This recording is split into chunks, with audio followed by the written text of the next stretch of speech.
예, 안녕하세요. 오늘 오랜만에, 늘 오랜만이지만, 원래 법회 때 법문으로 하는 법구경 개송 중에 11번, 12번 개송이 한 묶음으로 좀 길어서, 법회에서 못하고, 예, 책 읽어주는 스님 방송으로, 유튜브 방송으로,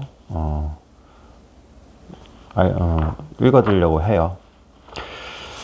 예, 그러면은 지금부터 읽어보겠습니다. 개송 11, 12 사리부타와 마하모갈라나 테라 이야기.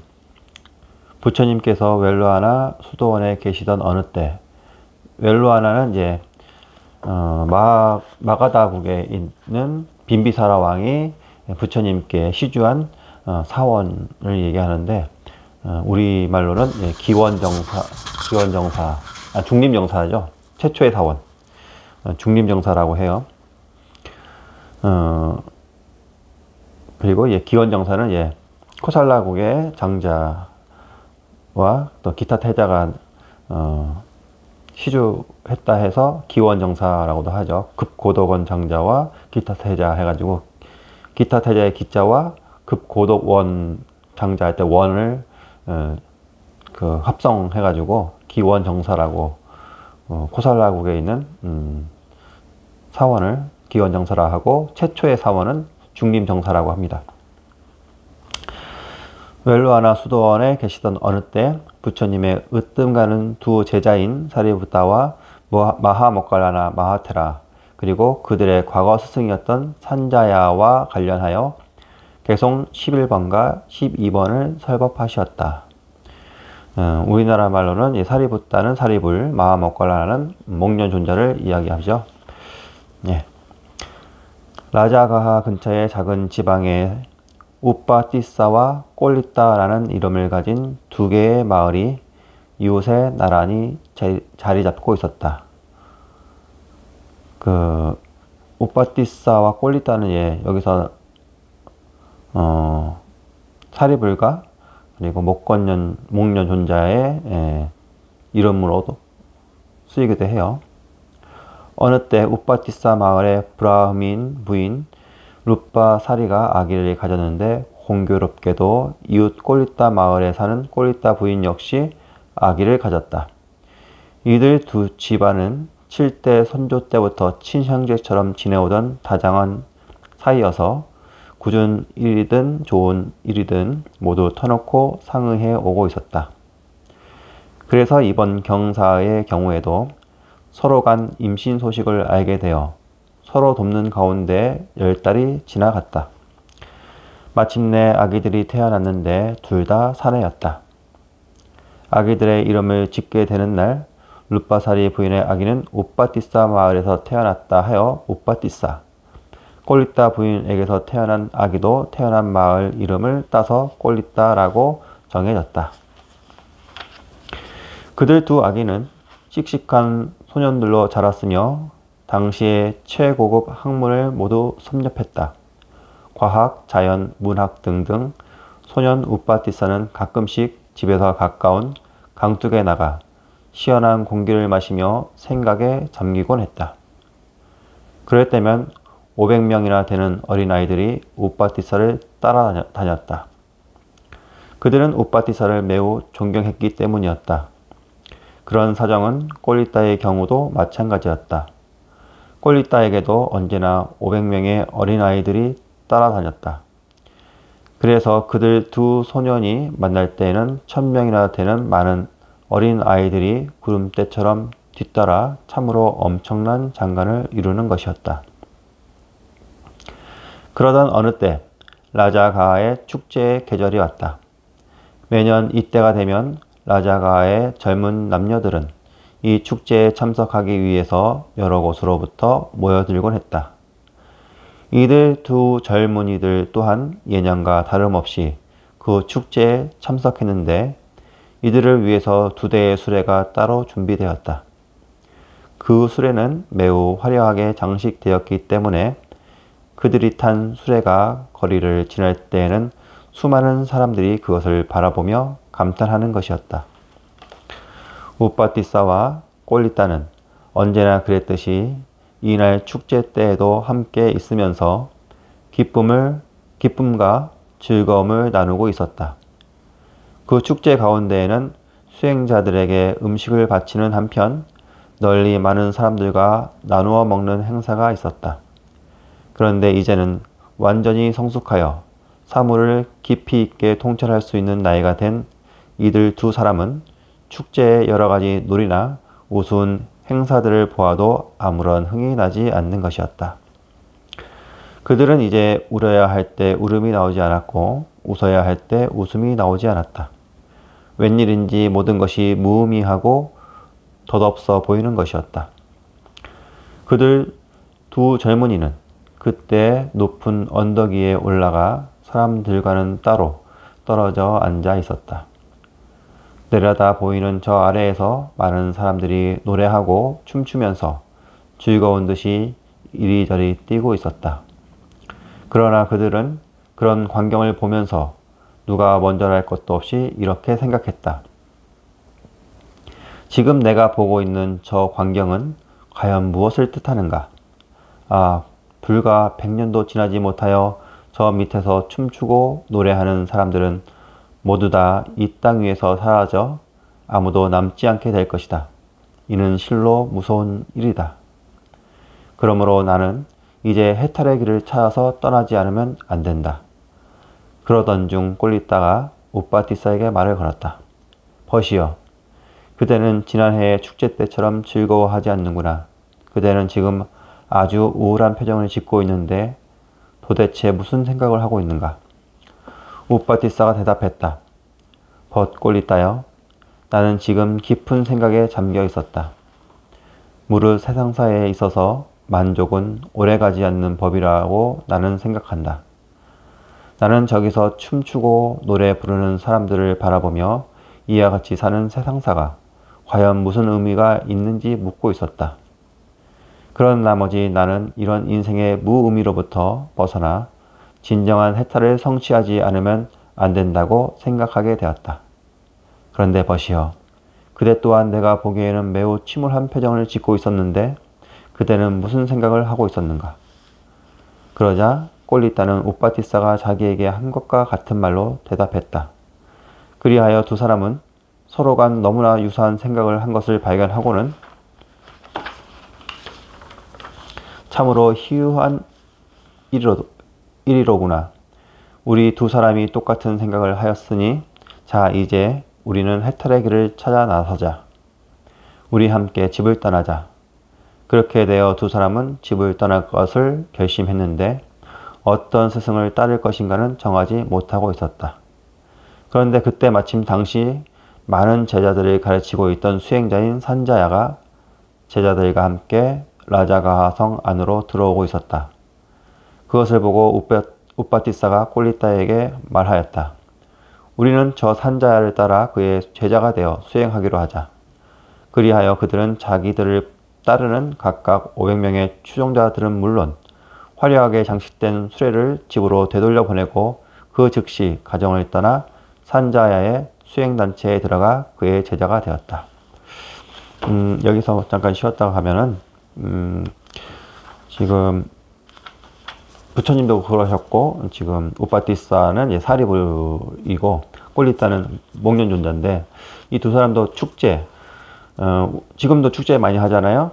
그 축제에서 되게 즐겁죠. 노래 부르고 뭐 마시고 먹고 춤추고 그런 즐거움 속에서 참 허무한 그리고 허망한 그리고 무의미하다는 것을 느끼고 그것은 영원한 행복이 아니기 때문에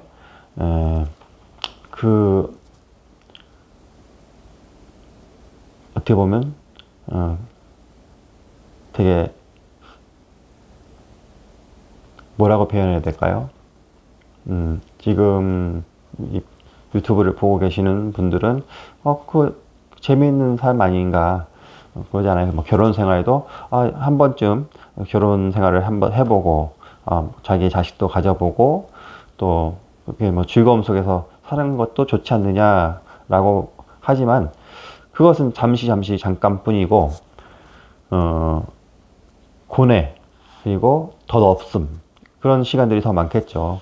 그래서 우리의 삶이 100년도 못 가는데 그 100년도 못 가는 시간 동안 잠깐의 즐거움 때문에 본질 우리의 자신의 본질에 대해서 망각하고 산다는 것은 어떻게 보면 무의미한 삶이 아닌가 그렇게 생각했던 것 같아요.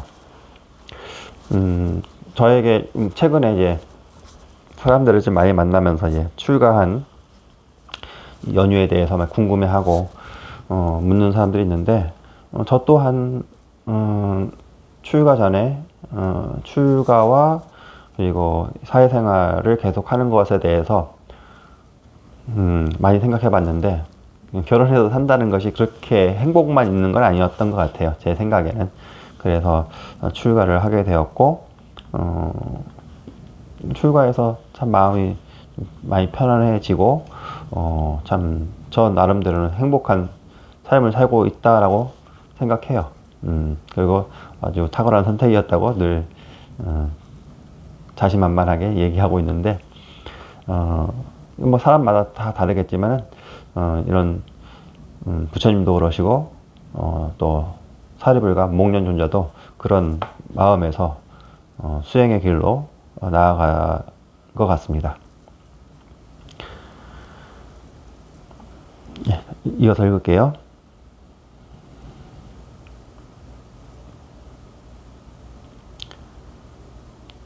이로써 산자야로서는 자신의 생애에 있어서 가장 높은 명성을 얻게 되었다. 그들처럼 우수한 제자는 실로 흔치 않았기 때문이었다. 그들 두 젊은이는 산자야 밑에 들어가 수행자가 된 지 얼마 지나지 않아 산자야가 가르치는 모든 수행과 학문에 숙달하게 되었다. 그때 그들은 스승에게 물어보았다. 스승님, 이것이 스승님께서 가르치는 진리의 전부입니까? 아니면 다른 무엇이 또 남아 있습니까? 스승이 대답했다. 이것이 전부다. 너희는 이제 내가 아는 것을 모두 알고 깨달았다. 너희들 또한 이제 스승이다. 너희들은 이제 더 이상 배울 것이 없다. 스승의 이런 대답을 들은 우빠티사와 꼬리타는 매우 실망했다. 그들은 서로 이런 이야기를 나누었다. 만약에 스승이 하신 말씀이 진실이라면 우리는 이제 이 수행 단체에 더 이상 남아 있어야 할 이유가 없다. 우리가 집을 떠나 수행자가 된 것은 스승이 되기 위해서가 아니라 삶의 무의미로부터 벗어나 해탈을 성취하고자 해서였다. 해탈이라는 것은 모든 번뇌에서 벗어나는 것을 말하죠. 일체 모든 괴로움에서 벗어나는 것.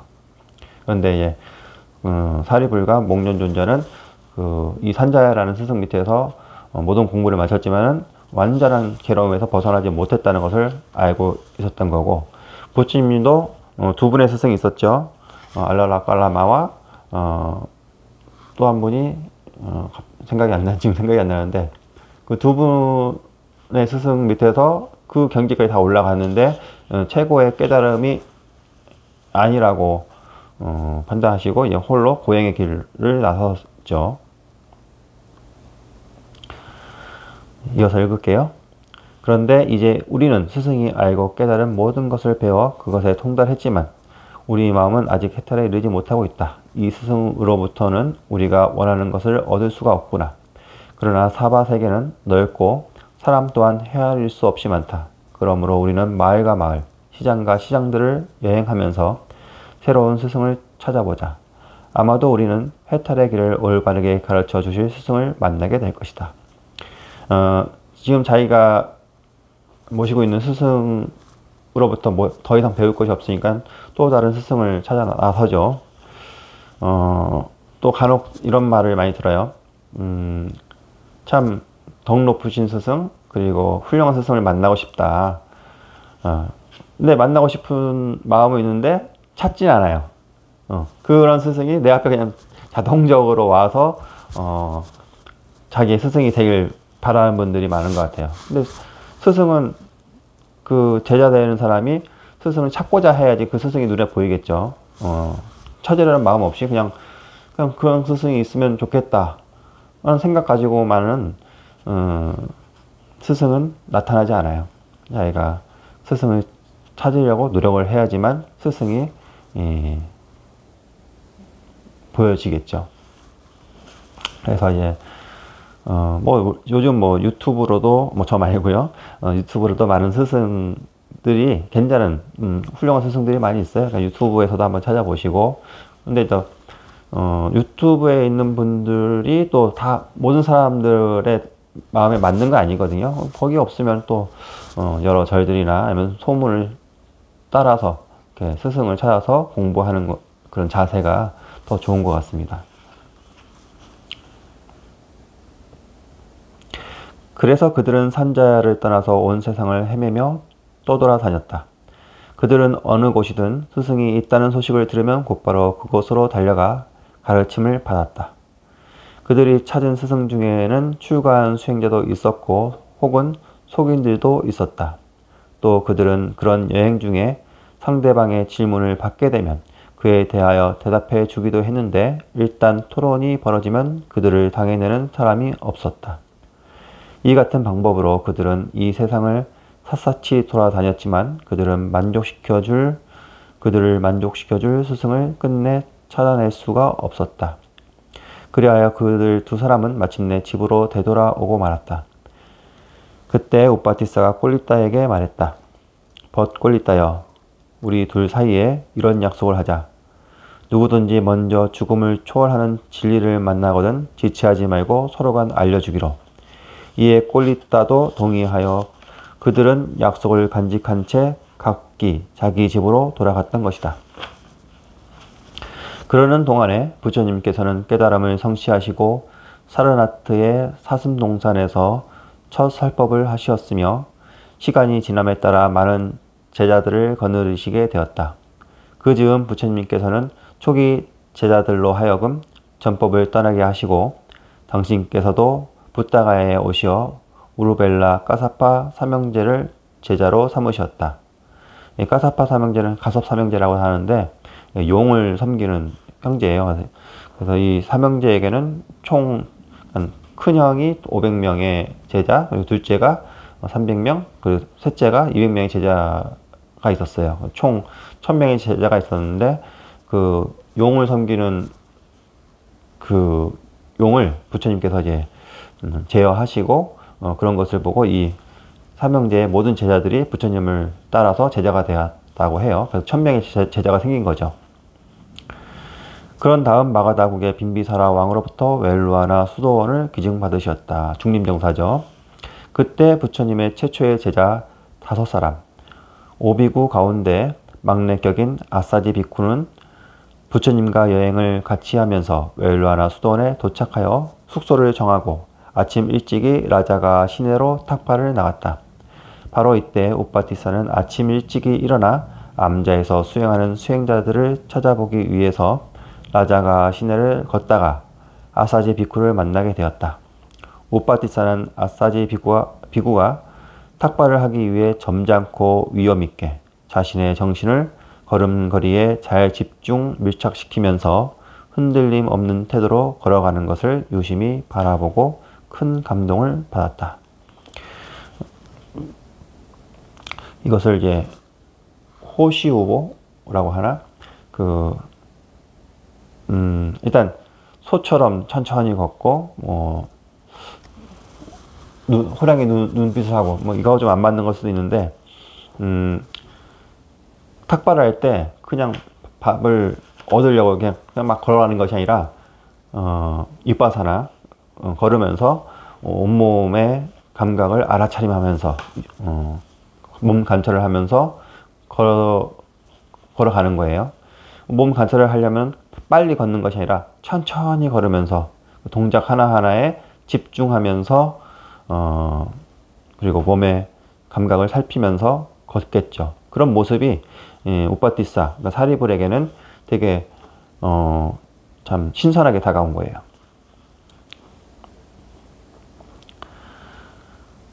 그래서 감동을 받은 거죠. 그는 아직까지 저렇게 단아하고 맑고 번뇌 없는 태도로 다만 걸을 뿐 아무런 잡념이 없는 사람을 본 적이 없었다. 걸을 때 진짜 이 말대로 단아하고 맑고 번뇌가 없는 태도. 딱 걸음걸이에만 집중하는 거죠. 다만 걸을 뿐. 딴 생각 없이 걷는 데 집중만 하면은 그냥 다만 걸을 뿐이에요. 거기가 걷는 거와 하나가 되는 거죠. 아무런 잡념이 없는 사람을 본 적이 없었다. 우빠티사는 혼자 중얼거렸다. 나는 아직껏 이같이 진정한 수행자다운 태도를 지닌 이를 만난 적이 없다. 이런 수행자라면 틀림없이 아라하타 팔라를 성취한 성자일 것이다. 아라한가를 말하죠. 그렇지 않다면 최소한도 아라하타 막가에 있는 분일 것이다. 아사지 비쿠의 위에 감동을 받은 우빠티사는 곧 그에게 다가가 여러 가지 질문을 하고 싶었다. 예컨대 당신은 무엇을 구해서 출가하여 수행자가 되었습니까? 당신은 어느 분을 스승으로 모시고 있습니까? 당신은 어떤 가르침을 배우고 있습니까? 등등. 그렇지만 그는 곧 지금 이 수행자가 거룩한 태도로 탁발을 하는 중이라는데 생각이 미쳤다. 그래서 우빠티사는 혼자 생각했다. 내가 내 생각만을 앞세워 지금 이분에게 질문을 한다는 것은 도리에 맞지 않는다. 이분은 탁발을 하고 있기 때문이다. 이분의 뒤를 조용히 따라가다 보면 어느 땐가 질문을 할 적당한 기회가 올 것이다. 사리불의 어떤 심성 그리고 자질 이런 것이 보이는 대목이에요. 그러니까 자기가 얼마나 궁금하겠어요. 이 앞에 혼자 생각한 이런 것들이 어떤 수행을 했고 스승이 누구고 그런 것들이 얼마나 궁금하겠어요. 하지만 자기 입장만 생각하지 않고 상대방의 입장을 생각해서 기다릴 줄 아는 거죠. 근데 보통 사람들은 그렇지 않거든요. 자기가 이제 자기 우선이야. 내가 궁금하면 그 사람이 에 대한 어떤 생각을 안 하고 그냥 내가 궁금한 것만 급해서 묻게 되는 게 아마 다반사일 거예요. 그래서 이제 이 사리불 같은 경우는 벌써부터 어떤 그런 기질이 자질이 충분히 깔려 있다라고 볼 수 있어요. 우빠티사는 이런 생각으로 아사지 비쿠의 뒤를 조심스럽게 따랐다. 마침내 아사지 비쿠는 음식을 얻은 다음에 어떤 장소로 향하는 것이었다. 아사지 비쿠가 그 장소에 이르러 앉기를 원한다고 느꼈을 때 우빠티사는 얼른 자기의 자복을 꺼내어 깔아 아사지로 하여금 자리에 앉을 수 있게 했다. 그리고 비구가 음식을 다 들기를 기다려 자기의 물병을 꺼내어 그에게 바쳤다. 이런 모든 행위는 제자가 스승에게 바치는 마땅한 존경의 표시였다. 그런 다음 두 사람은 서로 간 즐거운 인사를 나누었다. 이때 우빠티사는 아사지 비구에게 물었다. 사마나시여, 수행자시여, 수행자 당신의 모든 감각기관은 매우 맑고 고요하고 깨끗하며 또한 밝습니다. 당신의 피부는 아주 투명하게 빛나고 있습니다. 당신은 틀림없이 매우 깊고 높은 가르침을 닦는 분일 것입니다. 나는 당신에게 묻습니다. 당신께서는 무엇을 구하여 가정을 떠나 수행자가 되셨습니까? 그리고 당신의 스승은 누구십니까? 당신께서는 어느 분의 가르침을 수행하고 계십니까? 어느 분의 가르침을 수행하고 계십니까? 아사지 비쿠는 우빠티사의 질문을 받고 생각했다. 이 사람은 나와 내 수행에 대해서 좋은 생각을 갖고 있는 것 같지 않구나. 그러므로 나는 이 사람에게 불법의 참다운 깊이를 보여줘야 마땅할 것이다. 그렇지만 이상하게도 아사지 비쿠의 말은 자신의 생각과는 다르게 흘러나오는 것이었다. 그는 말했다. 형제여, 나는 이 진리에 관한 한 초보적인 수준에 지나지 않는 사람이요. 나는 비구가 된 지 얼마 되지 않았기 때문이요. 그러므로 나는 내가 수행하는 단말을 잘 설명할 수가 없소이다. 우빠티사는 아사지의 겸손한 태도에 깊은 호의를 느꼈다. 그는 진지하게 청했다. 스승이시여, 제 이름은 우빠티사입니다. 저는 당신을 존경하고 있습니다. 그리고 저는 당신의 수행의 정도와 관계없이 오직 진리에 목말라 하고 있습니다. 그러나 당신께서 아시는 정도까지만이라도 제게 가르쳐 주십시오. 저는 당신이 해주시는 짧은 가르침을 가지고 그 수백 배나 될지도 모르는 넓고 깊은 진리의 참뜻을 미루어 짐작할 수 있는 능력이 있다고 자부합니다. 저는 실로 많은 수행자들과 스승들을 만나서 가르침을 들었기 때문입니다. 이에 이르러서 아사지 빅구는 자기가 알고 있는 부처님의 가르침 중에서 개송 하나를 골라내어 읊어주었다. 모든 현상의 진행은 원인으로부터 시작된다. 우빠티사는 이 개송을 듣자마자 바로 진리에 대한 바른 눈을 갖추게 되었다. 그는 이 한 줄 개송을 듣는 것만으로 그 배후에 있는 1000가지 진리를 능히 유추해내었던 것이다. 우빠티사가 의외로 쉽게 법안을 갖추고 크나큰 환희심을 일으키는 것을 본 아사지 비구는 다시 개송을 하나 더 읊어주었다. 열애께서는 말씀하신다. 모든 담마, 현상은 원인에 의해 일어나고 또한 원인에 의해 사라진다고. 이 말은 쉽게 얘기하면 모든 것은 인연에 의해서 생기고 인연이 닿으면 사라진다는 거예요. 인연에 의해서 인연은 원인과 직접 원인과 간접 원인이 만나서 만나는 것을 인연이라고 하죠. 그러므로 해서 모든 것이 생기고 만들어지고 그 인연 만약에 서로 만난 것은 반드시 헤어지고 소멸해요. 그래서 모든 것은 또한 원인에 의해서 사라진다 라고 얘기하는 거죠. 그런데 이상하게도 우빠티사는 이 개송에서는 기쁨을 느끼지 못했다. 그래서 그는 여기에는 반드시 어떤 이유가 있을 것이라고 생각하고 아사지 비구에게 말했다.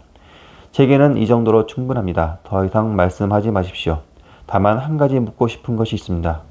지금 우리들의 스승이신 그분께서는 어디에 계시는지요? 아사지 비구가 대답했다. 형제여, 부처님께서는 지금 웰루아나 수도원에 계신다오. 이에 우빠티사는 아사지 비구에게 말했다. 테라님, 테라는 스님이라고 생각하시면 돼요. 스님께서는 먼저 웰루아나 수도원으로 떠나십시오. 제게는 아주 절친한 친구가 한 사람 있습니다. 저는 그와 누구든지 죽음을 초월하는 진리를 발견하면 지체 없이 상대방에게 전해주기로 약속했습니다. 그런데 저는 지금 가장 드높은 진리의 길을 발견했습니다. 그러니 저는 약속을 지켜야만 합니다. 아마도 제 친구 또한 제 권유를 받고 나면 반드시 부처님께 귀의하고 싶어 할 것입니다. 저는 곧 친구와 함께 테라님의 뒤를 따라 스승께서 계시는 곳으로 가겠습니다. 이렇게 말하고 우빠티사는 아사지 비구에게 오체투지로 절을 한 뒤 오른쪽으로 3바퀴를 돌아 최상의 존경을 표시한 다음 곧 그 자리를 떠나 친구에게 갔다. 그때 꼴리따는 자기의 가장 절친한 친구 우빠티사가 기쁜 표정으로 급히 오는 곳을 보고 스스로 생각했다. 우빠티사의 얼굴에 광명이 서려 있구나. 저 친구는 전과는 다른 모습이다. 우빠티사는 죽음을 초월하는 진리를 발견한 것이 틀림없다. 이렇게 생각한 그는 우빠티사와 인사를 나눌 겨를도 없이 질문을 퍼부어댔다. 그러자 숨 돌릴 여유도 없는 친구의 질문을 받은 우빠티사가 대답했다. 바로 그렇다, 친구여. 나는 죽음을 초월하는 진리를 발견했다. 그렇다면 버시여, 우리의 스승께서는 어디에 계신가? 버시여, 그분께서는 지금 웰루아나 수도원에 계신다고 한다. 나는 이 소식을 아사지 테라로부터 들었다. 이에 꼴리따가 선언했다. 행복하구나, 버시여. 우리는 이제 어서 스승을 찾아뵈어야 한다. 어서 그곳으로 가자. 물론 그런 꼴리따의 마음을 우빠티사가 모를 리는 없었다. 그렇지만 우빠티사는 특별한 마음씨를 지닌 사람이었다. 그는 언제 어디서든지 자기가 모셨던 스승에 대해서 매우 깊은 존경심을 품는 사람이었다. 그래서 그는 이런 행복한 여정을 앞두고 자기들의 과거의 스승인 산자를 생각하지 않을 수가 없었다. 그래서 우빠티사는 꼴리따에게 말했다. 물론 우리는 그렇게 해야만 한다. 그렇지만 보시오. 우리의 과거의 스승인 산자님에게도 이 소식은 전해주어야만 하는 것이 아닐까? 왜냐하면 그분도 아직은 죽음을 초월하는 진리를 만나지 못했으니까. 이 소식을 듣게 되면 그분도 기꺼이 우리와 함께 부처님께 귀의할 것이다. 아니, 그렇지 않을지도 모르지. 그렇지만 그 결과는 상관할 바 없다. 만일 그분이 우리의 제안을 받아들이지 않는다고 하더라도 그것은 우리의 잘못은 아니기 때문이다. 우리는 다만 우리가 알게 된 진실만을 전하면 그만이다. 되게 그러니까 공부가 된 사람의 또 대목이 보이는데, 우리 삶에서도 상대에게 좋은 충고라든지 아니면 좋은 것을 이렇게 전해줄 때 그 상대가 그걸 듣지 않으면은 답답해하고 막 안타까워하고 화가 나는 경우도 있어요. 근데 이 사리불가처럼 좋은 게 있으면 전해는 줄 수 있어요. 하지만 그 전해준 것을 그 상대가 받아들이고 안 받아들이고는 그 사람 몫이지 그것까지는 어떻게 할 수 없단 말이죠. 예를 들어서 소를 물가까지 끌고 갈 수 있지만 소가 물을 먹고 마시고 마시지 않는 것은 소의 뜻이기 때문이죠. 그런데 이제 우리는 데려가서 소를 물가까지 데려갔는데 안 마시면 막 속상하고 화가 나고 이해를 못하는 거죠. 뭐 이해할 필요 없는데 그런 걸 답답해 한단 말이죠. 네, 그런 것까지는 내가 관여할 바는 아니라는 거죠. 좋은 게 있으면 좋은 걸 전해줄 수 있지만 법을 전해줄 수 있지만 그 법을 받아들이고 안 받아들이고는 상대가 정하는 것이라는 거죠. 그래서 상대가 내가 말한 것을 반드시 들어주기를 바라지 않는 것도 중요합니다. 이런 우빠티사의 제안에 대해 꼴리따도 동의했다. 그래서 그들 두 사람은 함께 산자야를 찾아갔다. 두 사람은 산자야에게 말했다. 스승이시여, 우리는 죽음을 초월한 진리를 가르치시는 부처님에 대한 소식을 들었습니다. 실로 이 세간에 부처님과 담마와 상가가 출현하는 것입니다. 스승이시여, 스승께서는 지금 아무런 이익도 없고 의미도 없는 길을 가고 있습니다. 그러니 저희들과 함께 부처님께 기하여 진실한 길을 걷도록 하십시다. 이런 두 사람의 제안은 산자야에게 받아들여질 수 없는 비참한 것이었다. 그는 분노하여 외쳤다. 나는 갈 수 없다. 가고 싶다면 너희들이나 가도록 하라. 왜 그렇습니까? 나는 지금까지 많은 사람들을 제자로 거느리는 스승이었다. 그런 내가 이제 와서 새삼스럽게 남의 제자가 된다는 것은 견딜 수 없는 일이다. 그것은 마치 항아리가 찻잔에 들어가려는 것과도 같은 것. 나는 남의 제자가 될 수 없기 때문이다. 이 세상에 지혜로운 자는 적고 어리석은 자는 많다. 지혜로운 자는 밝은 스승을 찾아갈 것이지만 어리석은 자는 나를 찾아오리라. 나는 그들과 함께 살아갈 것이다. 너희들이나 너희의 새 스승을 찾아가거라. 참 안타깝죠. 최고 내가 그동안 스승이었다고 선생이었다고 진짜 나보다 훌륭한 선생이 있는데 그 제자가 되는 것이 두려워서 그건 어떤 상이죠. 내가 스승이란 상. 근데 그거는 뭐 영원한 것도 아니고 그냥 허상인데 거기에 집착해서 진짜 깨달음을 얻을 수 있는 그런 기회를 날려버린 거죠. 그것도 이제 산자의 몫이긴 하죠. 거기에서 두 사람과 산자야 사이에 논쟁이 벌어졌다. 그렇지만 두 사람은 끝내 산자야를 설득할 수가 없었다.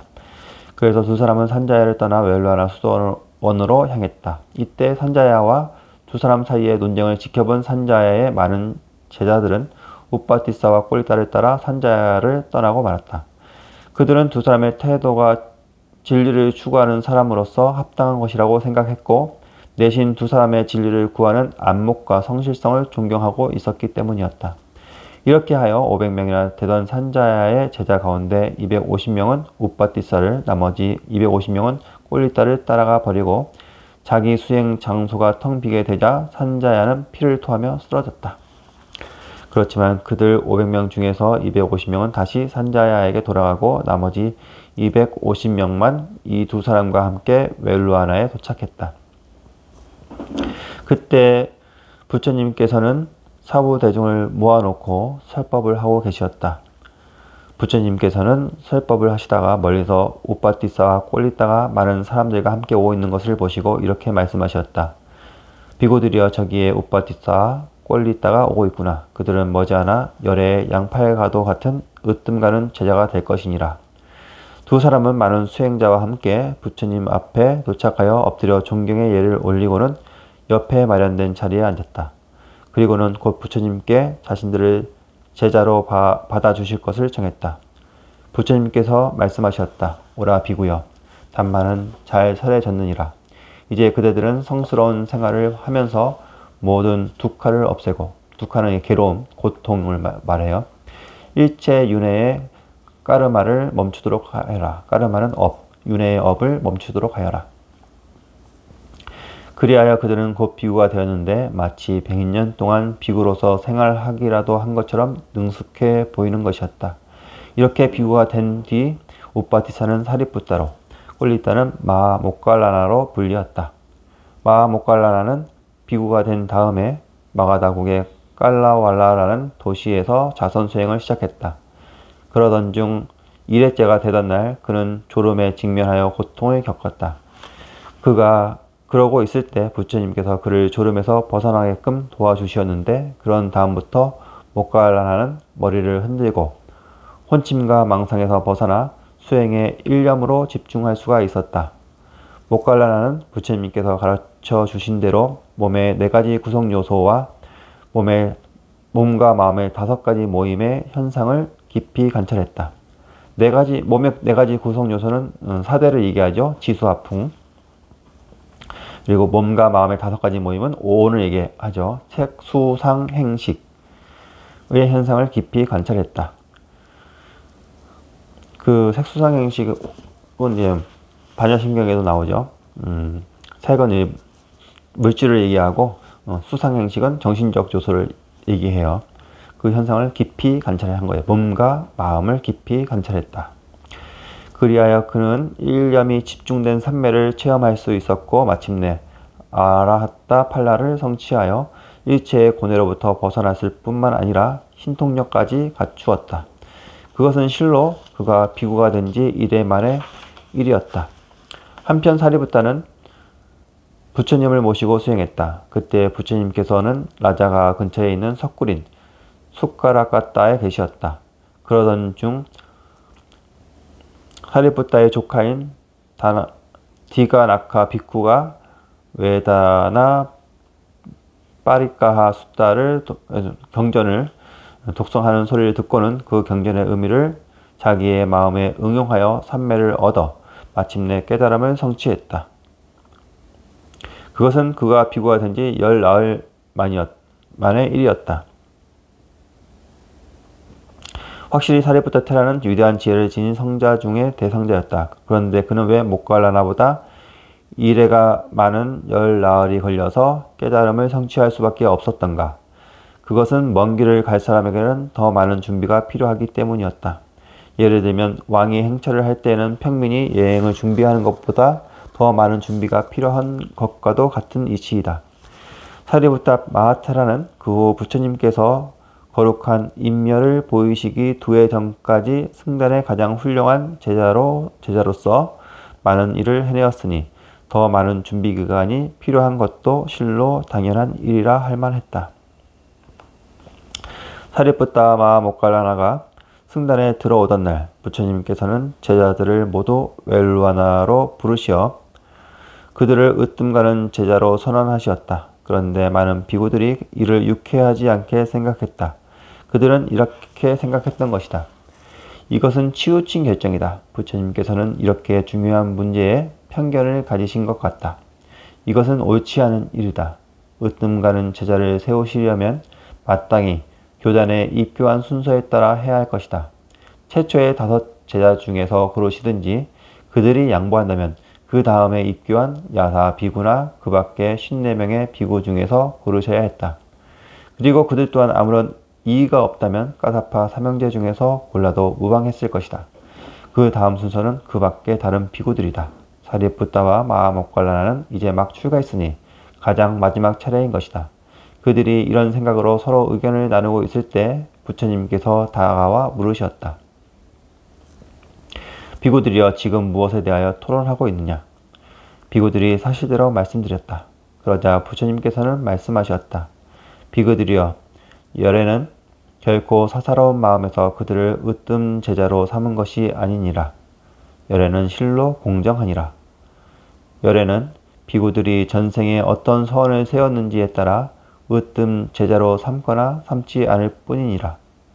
예를 들어 안냐 꼰단냐는 열애의 첫 번째 제자이지만 그는 지난 9생에 걸쳐서 첫 수확한 곡식을 수행자들에게 공양하면서 내가 이 다음에 부처님의 으뜸 제자가 되겠노라고 서원하지 않았느니라.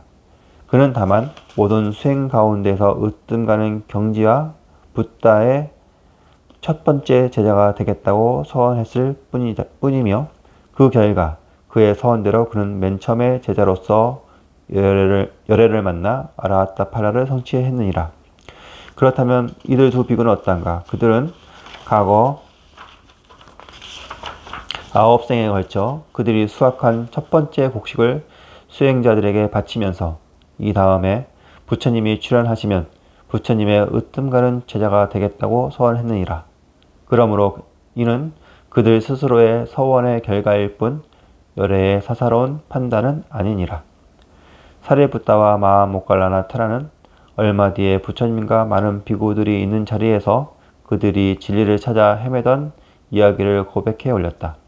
그리고 그들은 과거의 스승이었던 산자야가 자신들의 권유를 받아들이지 않고 고집을 부리던 이야기도 사려왔다. 부처님께서는 두 사람의 이야기를 다 들으시고 이렇게 말씀하셨다. 비구들이여, 산자야는 실로 삿된 견해를 지님으로써 거짓을 진실로 잘못 알고 진실을 거짓으로 알았나니 이는 그 자신에게 아무런 이익이 없는 행위이니라.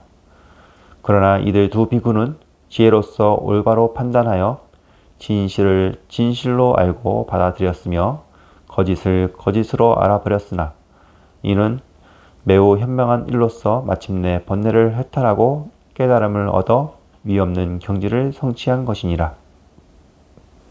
그러므로 비구들이여, 너희는 마땅히 거짓은 거부하고 진실을 받아들여야 하느니라. 이렇게 말씀한 뒤 부처님께서는 다음 개송 두 편을 읊으시었다. 그들은 진실 아닌 것을 진실이라 받들고 진실을 거짓이라 여긴다. 이런 사람들은 그릇된 견해에 머물러 있는 것, 결코 참다운 진리에 이르지 못한다. 그들은 진실을 진실이라 받들고 진실 아닌 것을 진실 아닌 것이라 여긴다. 이런 사람들은 바른 견해를 가지고 있는 것, 마침내 참다운 진리에 이른다. 우리가 진실이 아닌 것을 알면서도 그걸 진실이라고 말하고 그렇게 사는 사람도 있죠. 그리고 진실인 것을 진실이 아니라고 또 하고. 그래서 아마 요즘 그런 것 더 심한 것 같아요. 워낙 인터넷이 발달되다 보니까 가짜 뉴스도 많이 나오고 사람들이 이제 자기가 믿고 싶은 것만 믿는 것 같아요. 그 진실에 대해서 알아보려고 또 하지 않고 그냥 자기가 그게 맞을 거야, 자기가 믿고 싶은 대로 믿다 보면은 참다운 진리에 이르지 못하고 참다운 진리에 이르지 못하면 해탈을 이룰 수도 없다는 거죠. 그래서 있는 그대로 본다는 것, 어떤 자신의 사견, 어떤 자기의 어떤 견해가 들어가서 보는 것은 제대로 볼 수가 없어요. 요즘 뭐 얼마 전부터 뭐 대선부터 곧 지방선거가 있는데 보면 지금 막 가관이죠. 상대방의 잘못된 점을 막 드러내면서 자신에게도 그런 잘못된 점이 있는데도 불구하고 상대방의 잘못만 들춰내려고 하는 것은 진실을 못 보는 거죠.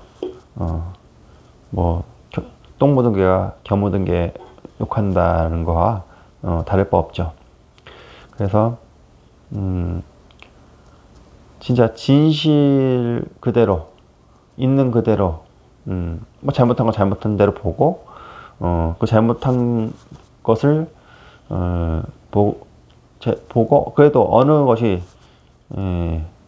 나은지 선택할 수밖에 없다면 어떤 것이 제대로 된 선택인지 스스로가 있는 그대로 보고 어떤 치우쳐서 내가 좋아하는 당이나 좋아하는 사람 뭐 그런 거에 치우치지 말고 진짜 빈 마음으로 봐서 잘못이 있다 하더라도 그것이 감안하고 그것을 감안하고 저 사람을 뽑는 것이 낫다고 하면 그 사람을 뽑는 거죠. 뭐 그렇게 해서 지금 뽑혔는지 모르겠지만 뭐 이미 대통령은 뽑혔으니까 또 받아들여야겠죠. 그리고 이제 지방선거도 그런 걸 보고 잘 뽑으셔야 될 것 같아요. 네, 45분 정도가 지났는데 제가 좀 말이 빨라서 잘 들으셨는지 모르겠지만 뭐 몇 번 돌려보시면은 다 들으실 수 있을 것 같습니다. 오늘은 여기서 마치고 다음 법회 때 이어서 법구형 가르쳐 드리도록 하겠습니다. 예, 그럼 안녕히 계십시오.